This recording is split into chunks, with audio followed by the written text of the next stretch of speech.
კოალიცია ძლიერი საქართველოს ლიდერები ამერიკის შეერთებულ შტატებში ვაშინგტონში ემიგრაციაში მცხოვრებ საქართველოს მოქალაქეებს შეხვდნენ. მამუკა ხაზარაძის თქმით, საქართველოსთვის ამ რთულ პერიოდში საზღვარგარეთ ქართულ საზოგადოებასთან შეხვედრას განსაკუთრებული მნიშვნელობა აქვს. მისივე თქმით, კოალიციისთვის ქართული დიასპორის აზრის მოსმენა და პოზიციების შეჯერება შემდგომი განვითარებისთვისაა საჭირო.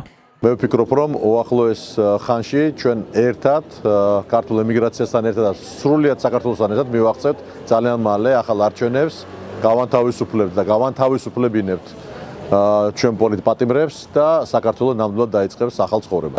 ჩვენ მოვახერხებთ იმას, რომ მთლიანად გადავტვირთოთ ურთიერთობა შეერთებულ შტატებთან, ჩვენ სტრატეგიულ პარტნიორებთან, რომლის სტრატეგიული პარტნიორობა ქართულმა ოცნებამ დააკარგვინა ჩვენ ქვეყანას, იმიტომ რომ ჩვენ გვჭირდება ძლიერი პარტნიორი, ნამდვილად ძლიერი მშვიდობა, სერიოზული ეკონომიკა, დიდი ინვესტიციები და სწორედ ამის ავანგარდში უნდა იყოს და იქნება აუცილებლად შეერთებული შტატები. აქ ცხოვრები ქართველები ცხოვრობენ საქართველოს ცხოვრებით და ისინი მონაწილეობენ დისტანციურად ყველა ამ პროცესში, რომელიც მიმდინარეობს ჩვენს ქვეყანაში. არიან სწორედ ის ადამიანები, რომლებმაც კარგად იციან რა არის დემოკრატიის ფასი, რას ნიშნავს თავისუფალი და სამართლიანი არჩევნები და ამიტომ ისინი მაქსიმალურად ეხმარებიან ჩვენს ქვეყანას იმისათვის, რომ ჩვენმა საზოგადოებამ მიაღწიოს საწადო. ემიგრანტებთან შეხვედრაზე დასავლეთთან სტრატეგიული თანამშრომლობა და საქართველოსთვის პროდასავლური კურსის დაბრუნება საუბრის ერთ-ერთი მთავარი თემა იყო. ქართული დიასპორის წარმომადგენლების თქმით, ამერიკის მხრიდან საქართველოს მხარდაჭერა, რომელიც ქართული ოცნების წევრებისთვის სანქციებსაც გულისხმობს, იმედის მომცემია.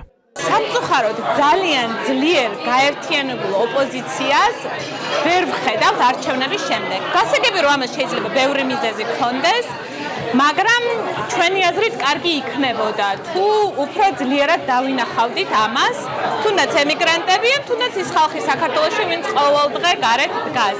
სასტიკი და არასამართლიანი ძალის დამარცხება მხოლოდ შეიძლება ამ ეტაპზე ერთიანობით, ხალხის ერთიანობით, ოპოზიციური პარტიების ერთიანობით და მხოლოდ მასე შეიძლება გამარჯვება. როგორც ძლიერი საქართველოს წევრები ამბობენ, ემიგრანტებთან შეხვედრის შემდეგ მათ ვაშინგტონში პოლიტიკურ დონეზე არაერთი შეხვედრა ელოდებათ.